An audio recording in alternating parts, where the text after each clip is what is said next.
webinar, Executive Spirit Presence, what is it and how to gain it? As we move through the webinar, if you have any questions, please type them into the chat box. We will be scanning those and taking questions as time allows. And after the webinar is over, Dr. White and I will look over the questions and gather some of them together and perhaps respond to some of you in an email or other format after the fact. So it is now my pleasure to introduce to you Dr. Ken White. He is our new Associate Dean for MBA Executive Programs here at the Raymond A. Mason School of Business. And in addition to his leadership role, he teaches communication to students in the MBA program and to corporate audiences in the Mason School's Career for Corporate Education. Ken has over 25 years' experience in communication. He is an award-winning television sports anchor and radio play-by-play announcer before moving to higher education, where he served as a Chief Communications Officer. Before joining the Mason School of Business and William & Mary, he was Vice President for Communications and Marketing at the University of Virginia's Darden School of Business and Associate Dean and Communication Professor at the University of Maryland's Robert H. Smith School of Business. Ken serves as a communications professor, teacher, and coach to undergraduate and graduate students, broadcasters, executives, Fortune 500 companies, not-for-profits, professionals, and associations of all types, levels, and sizes. And today, he's here to talk to you about a very important and hot topic, executive presence. Ken. Eliza, thank you, and thank you. Greetings from Williamsburg, the College of William & Mary, and the Raymond A. Mason School of Business. Thank you for being with us today here on your lunch hour. We're pleased that you're spending some time with us today.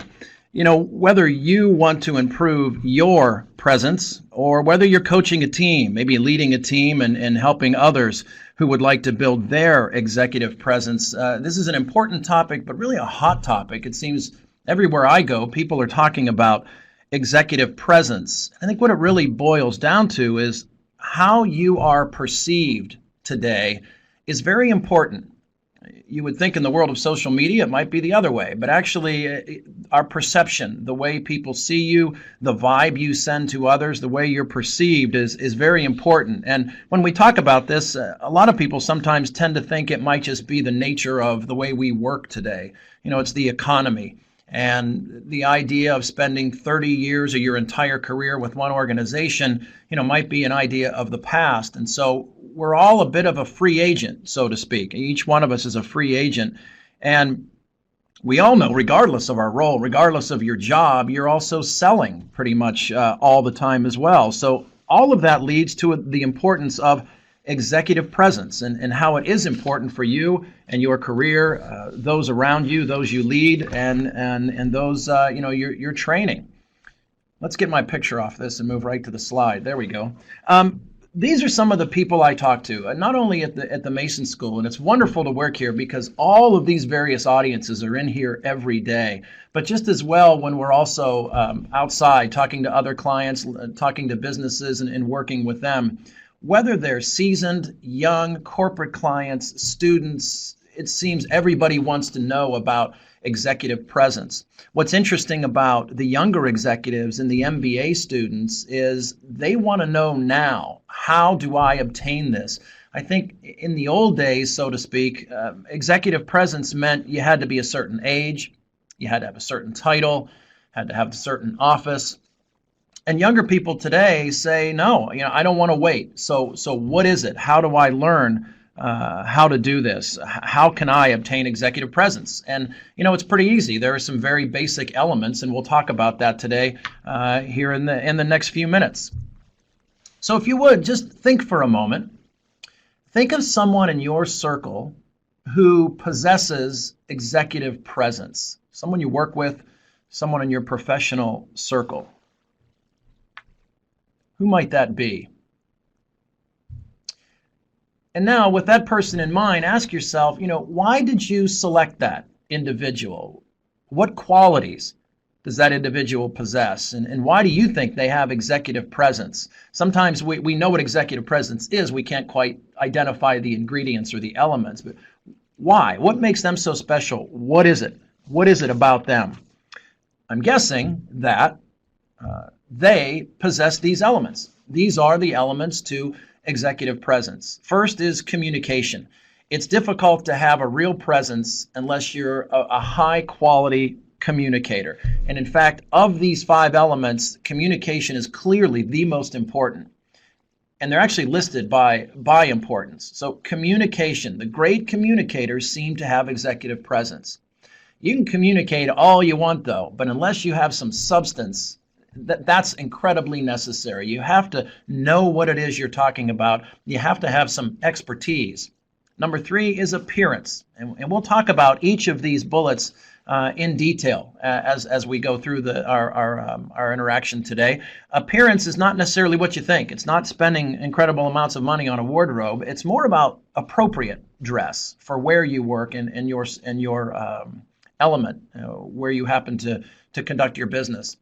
Poise is number 4. How do you act when others might be struggling in the midst of a crisis or in a high pressure situation? And finally, the 5th bullet point is your surroundings. That's a little bit different than the first 4, but your office, your workspace, some things that are outside of you actually send messages to others, and it can help you build your presence. So let's go through some of the elements, and let's start with clearly the most important element, and that is communication. It's very rare to see someone with executive presence who isn't a high-quality communicator. There was a marketing book written in the mid-'70s called Positioning, and if you're in marketing, you probably know the book. If you haven't read it, I just read it actually last summer again for probably the 10th time, and it still holds up today. It talks about positioning products is really the gist of the book. But there are a few pages dedicated to communication, and I've never found a better definition of communication than I did in Positioning. And it says, with communication going for you, anything is possible. Without it, nothing is possible, no matter how talented and ambitious you may be. What's called luck is usually an outgrowth of successful communication, saying the right thing to the right person at the right time. And with the explosion of social media, and this was again written in the mid-'70s, way before any kind of social media, and in fact, that was about the year cable television started to come into play. This is way before all of the social media, but even today, this is so right on target. With communication going for you, anything is possible. We've seen it. We've seen the people in our organizations who get the promotions, they catch the breaks, they tend to be outstanding communicators.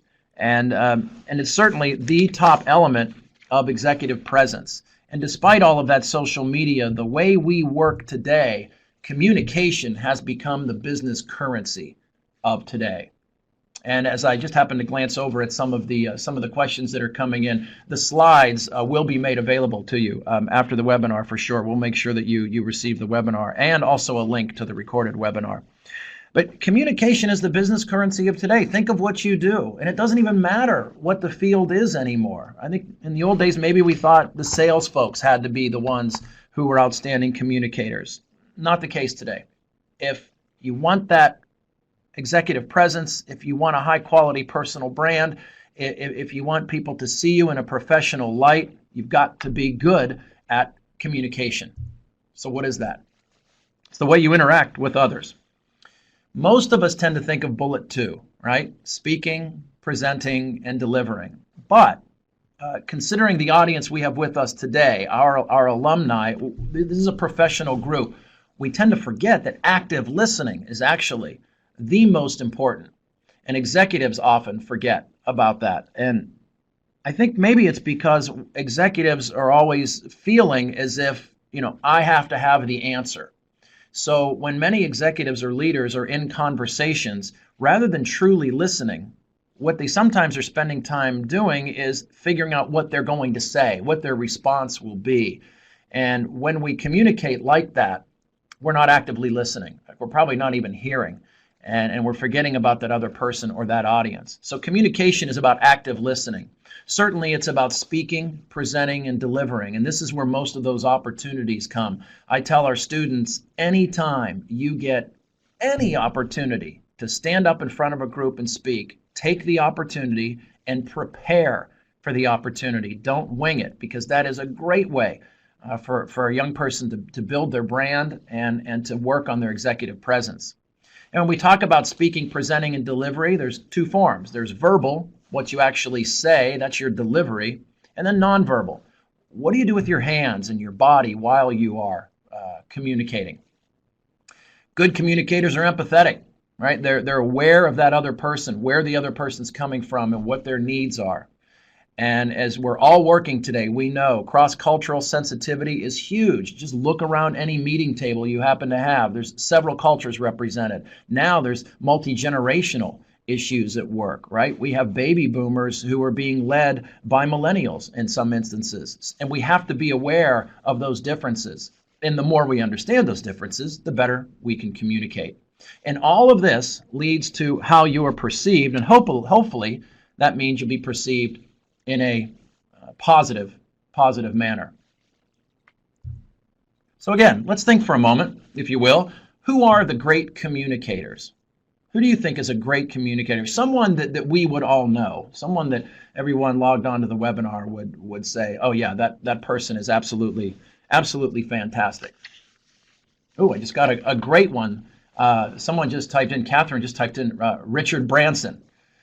David Hoyt beat me. He already has someone I've got in the slideshow. How about this one? Bill Clinton. You know, regardless of your political leanings, whatever you think, Republican, Democrat, this is one fantastic communicator. Absolutely fantastic. And if you think, you know, what makes him so great, we'll go back to the list. A great listener, can speak, present, deliver. He's got the verbal, the nonverbal, the empathy, and so on. I've got a couple folks who've already typed in Ronald Reagan.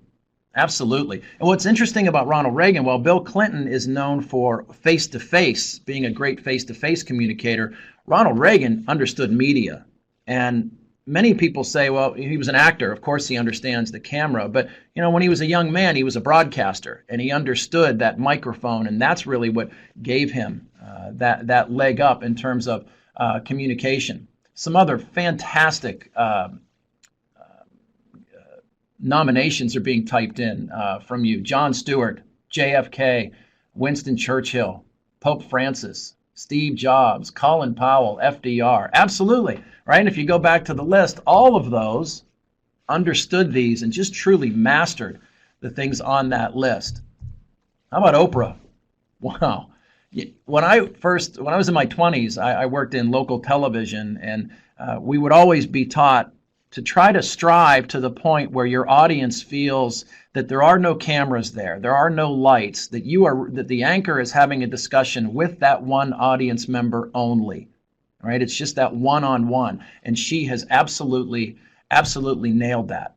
And of course, none of us are Bill Clinton, Ronald Reagan, or Oprah Winfrey, but these are people we can learn from. Absolutely. I'm just looking at some of the comments you're typing in. Oprah definitely has executive presence. The William and Mary president, Taylor Reevely, has been nominated as an excellent communicator. Right. Again, look back at the list. Right. They listen. They know how to deliver. They've got the verbal, the nonverbal, the empathy, and so on. So the communication piece is absolutely gigantic. And the great ones know. Just think of those I've shown you and some of the names I shared that have been typed in. They know it's all about the audience. Young executives or inexperienced people who are learning about communication sometimes focus so much on themselves that they forget it's all about the audience. If you don't connect with the audience, it doesn't matter a whole lot, you know, what you do.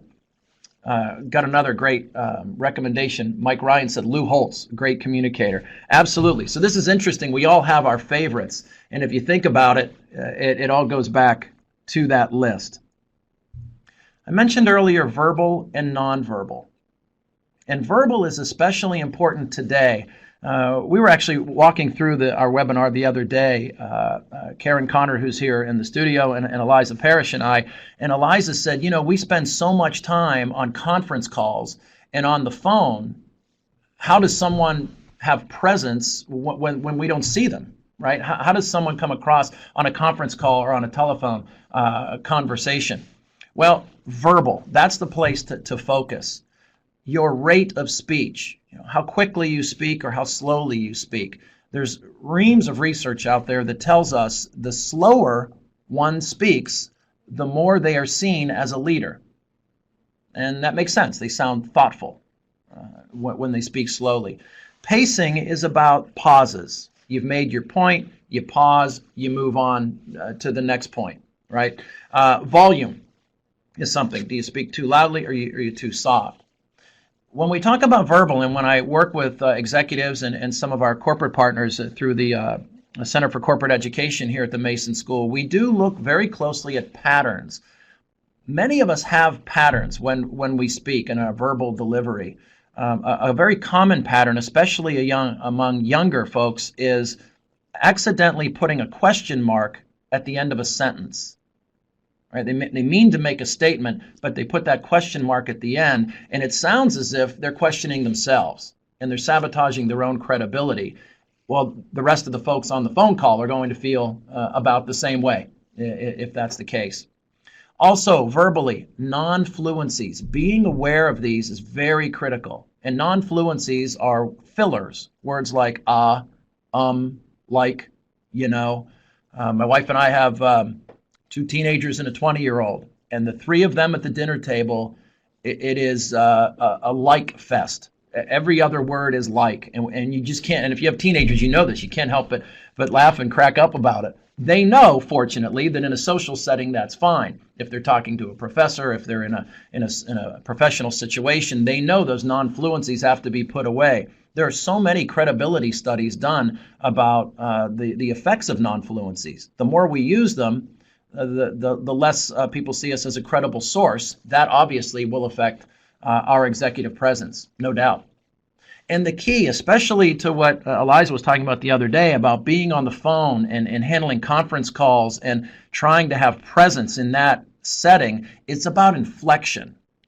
The majority of the words we say are actually rather useless.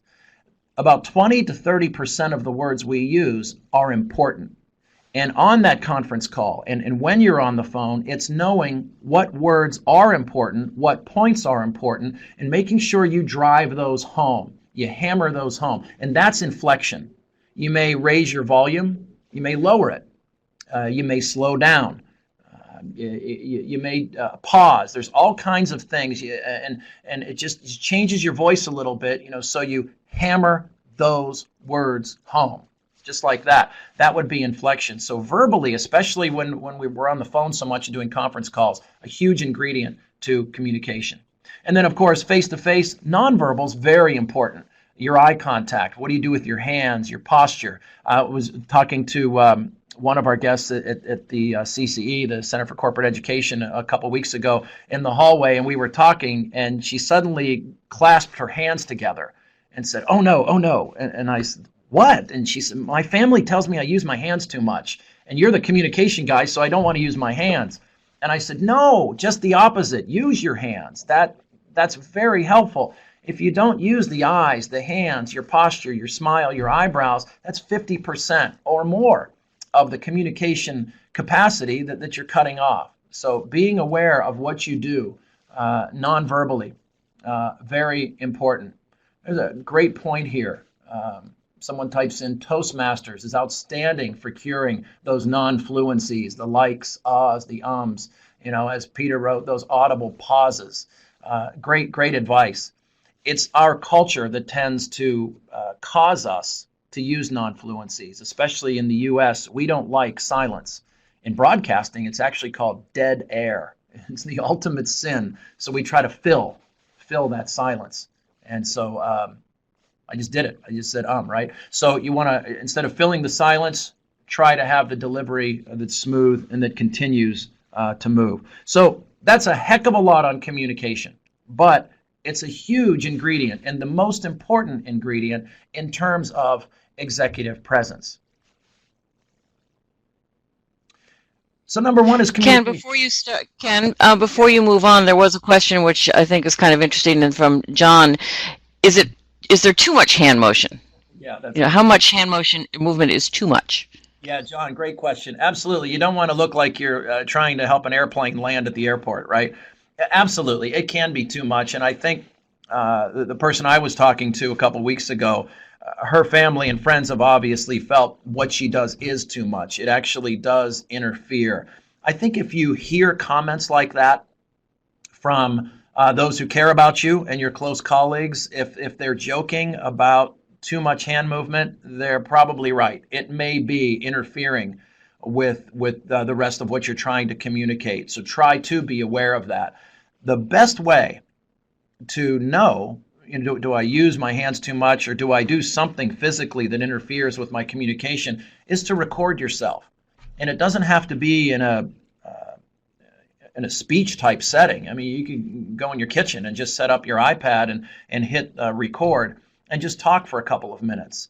And when you watch that back and self-evaluate, it is absolutely amazing what you see. I've coached so many people over the years, but the first thing I tell them is, before you need me, try it yourself, because you're going to be tougher on yourself than I would be on you. So to answer the question, yes, there can be too much if it starts to interfere and you're hearing about that from other people. It could be a heck of a distraction. One more before you move on, please. Lee Shaw, Berkeley Shaw, is an interesting question too, and that's about smiling too much, making you look passive or too eager. And I think that that's an interesting question. Sometimes does that diminish you and not give you the gravitas or not?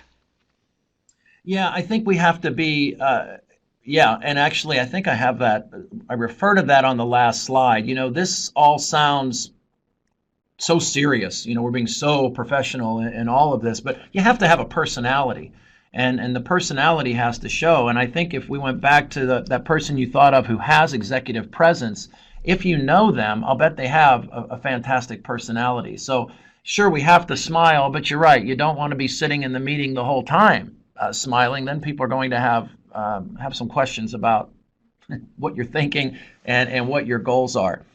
All of this there's only so much in anything that we talk about today or that I recommend. You don't want to go too far, really with anything.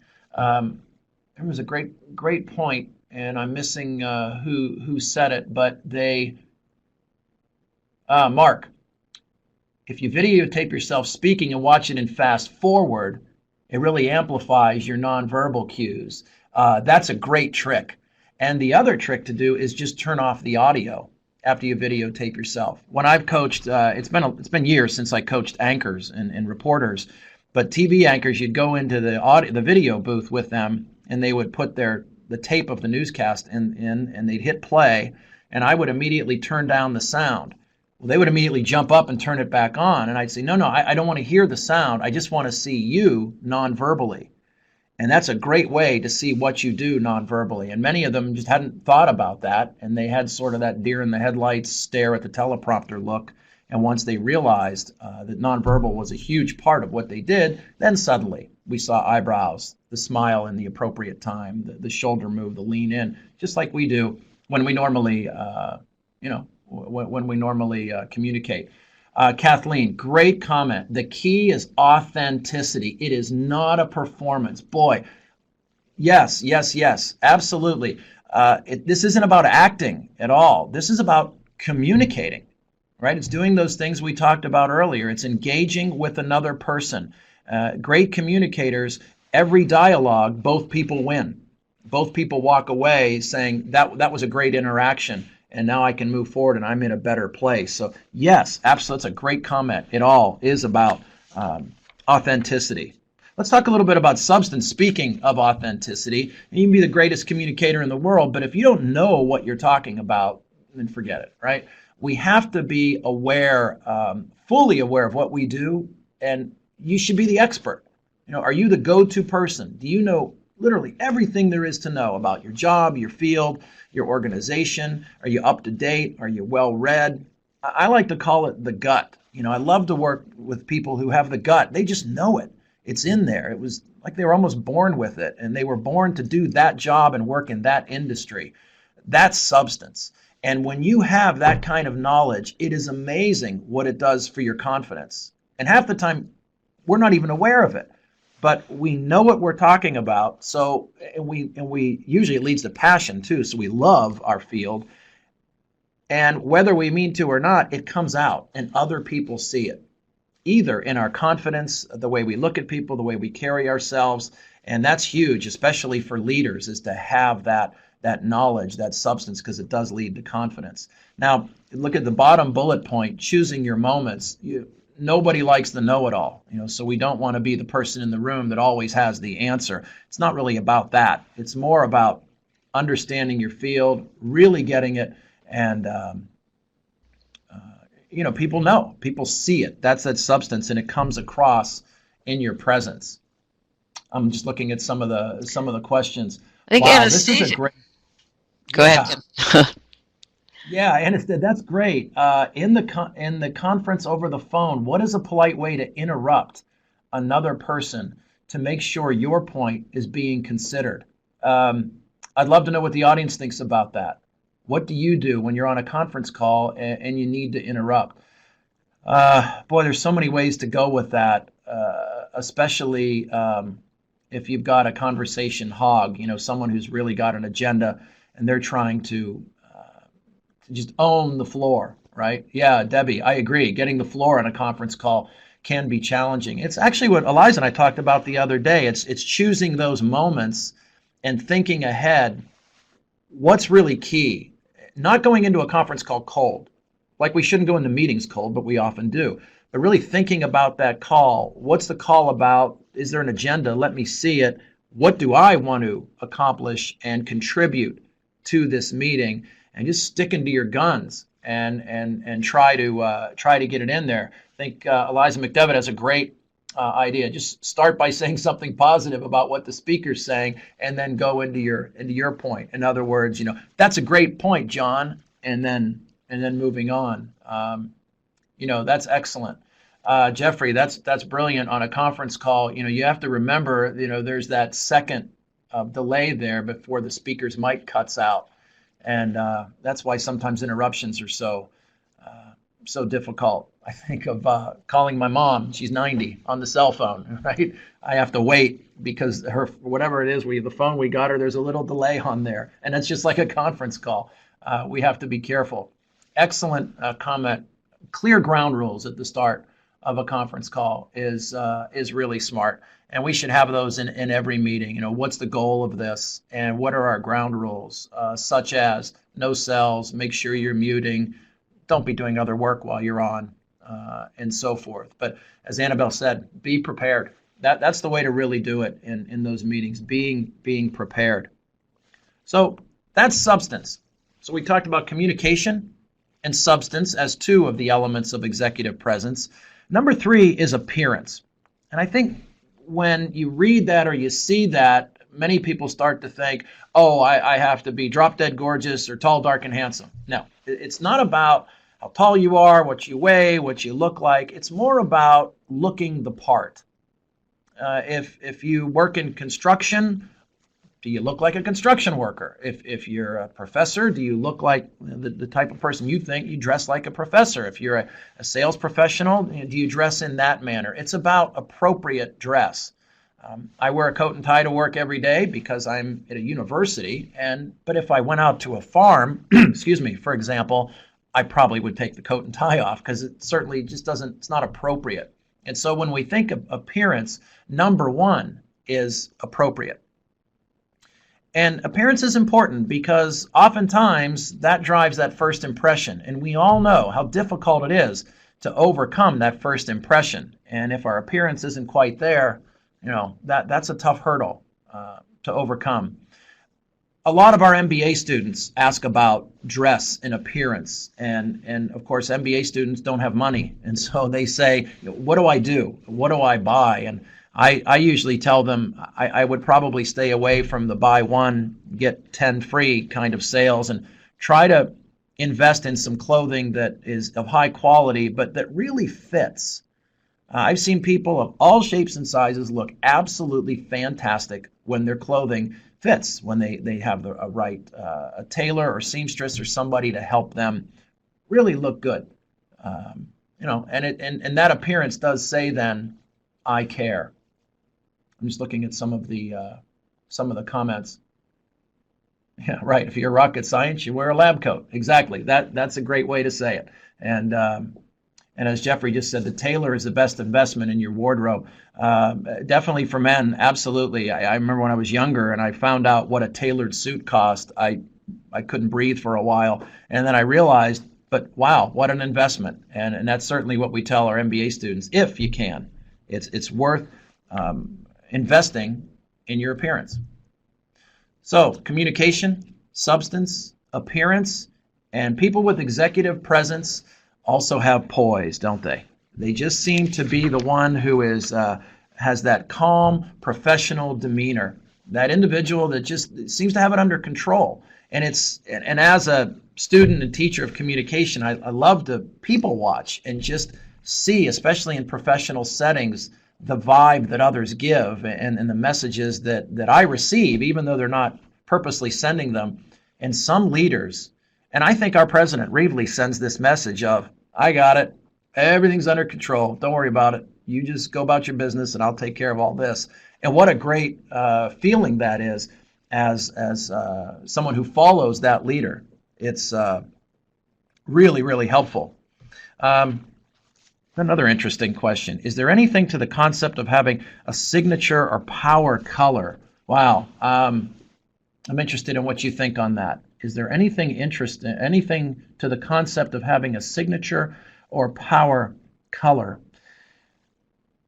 I can't speak to women's clothing as much as I can to men's. In men's clothing, at least professional clothing, there seem to be no rules anymore.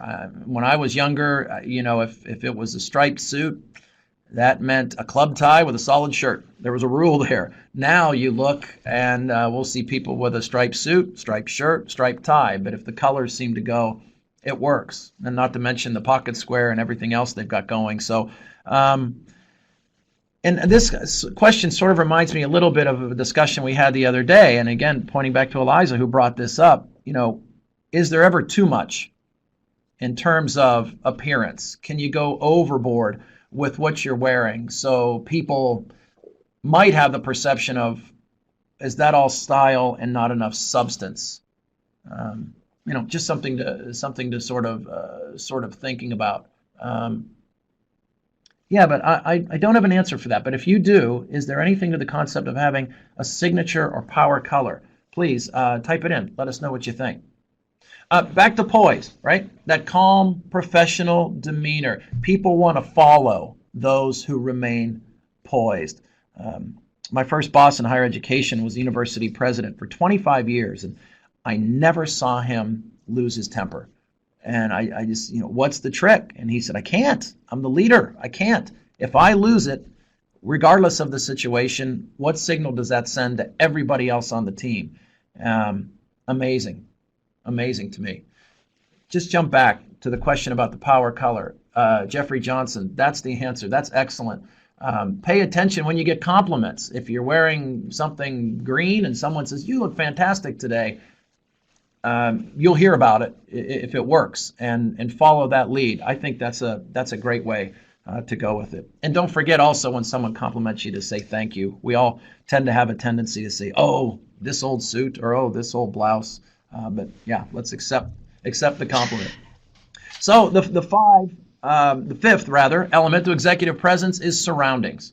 And this is a little different than the other four. Basically what we're talking about is if you have an office, or if it's your cubicle, your conference room, making sure that that's sending the right signals, because your surroundings do say something about you. And is your office stacked to the ceiling with papers? I'm not sure what it says, but it does say something, and people will read different things into that versus an office that looks like there's no work going on, right? There's no right or wrong answer. It's just being aware of that. One area that I think people tend to forget about is your Skype background. And companies have put some real thought into, if they use telepresence or some other video conferencing, of what the background looks like. And we need to do that. You need to do that when you're Skyping, especially in a professional setting. Really look at that shot. How do you look on camera? If you're working out of your kitchen, so to speak, and you're a consultant, hopefully we don't see the refrigerator in the background.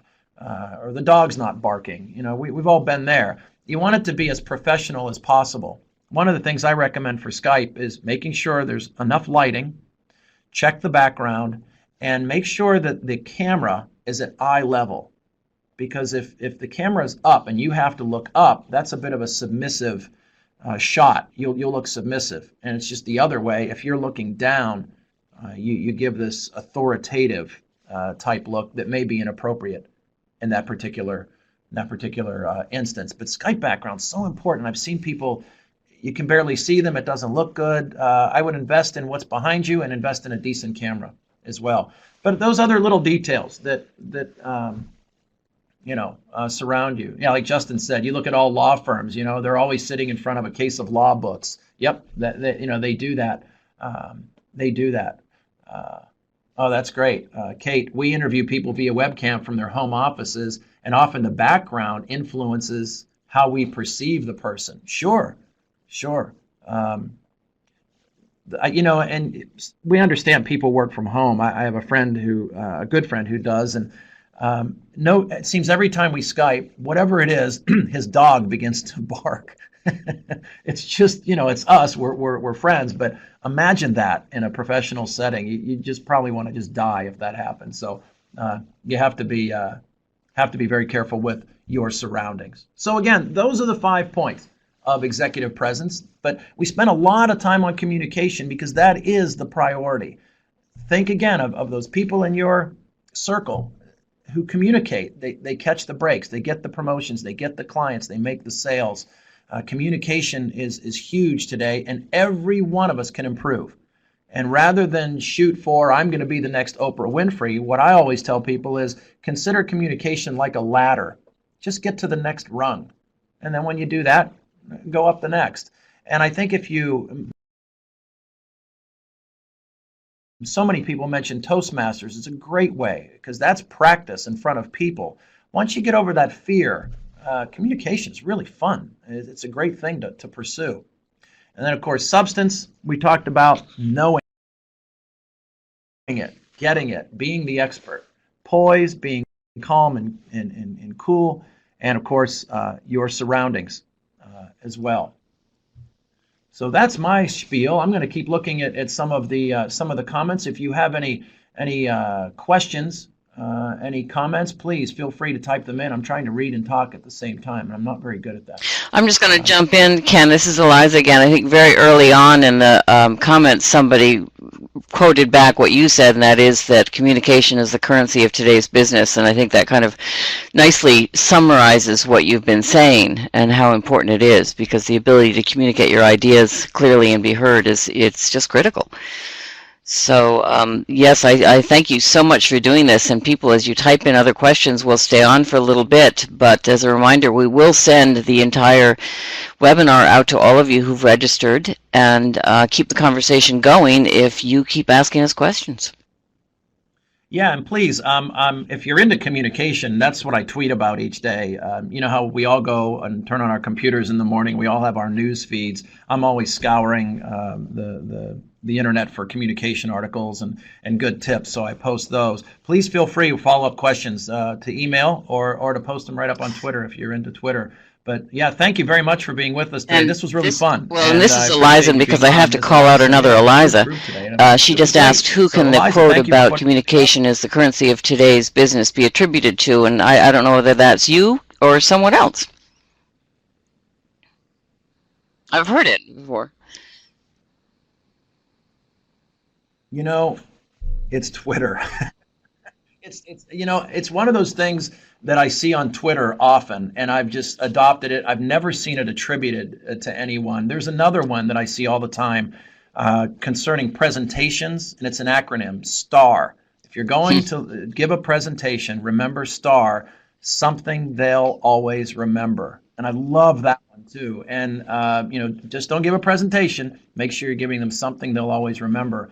And yeah, and I think I'm afraid in the world of social media, sometimes we're unable to attribute. I'm just going to throw one more thing in too. When you were talking about leadership qualities and remaining calm, I'm going to paraphrase the quote because I don't remember it, but somebody I used to work with said, a true leader exudes calm sets a vision and removes barriers.